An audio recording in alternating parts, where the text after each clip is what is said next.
বলছি যে আপনাদের কি নিয়ে আজকে এই যে মিছিল হলো?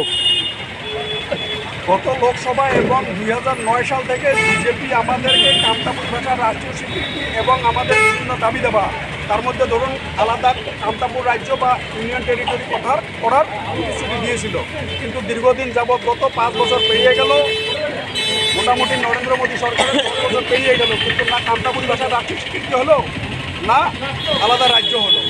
উল্টা কী করা হয়েছে, এখানকার ভূমিপুত্র বিরোধী, আদিবাসী বিরোধী, এখানকার রাজবংশী বিরোধী, গোর্খা বিরোধী সিএএ সিটিজেন অ্যামেন্ডমেন্ট অ্যাক্ট লাগু করা হলো।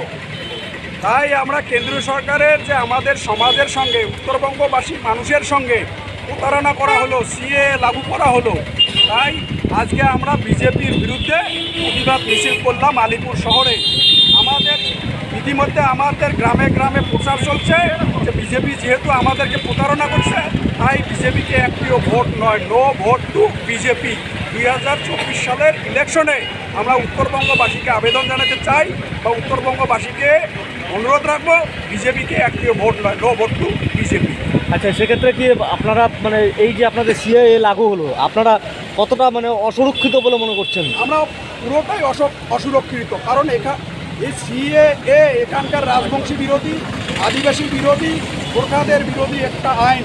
এই আইনকে পাশ করে আমাদের যে জাতীয় অস্তিত্ব, এটাকে সংকটের মুখে ফেলে দেওয়া হলো। আপনার নাম? Uttam Kumar Roy, general secretary, Kamatapur progressive party. মিছিলটা কত থেকে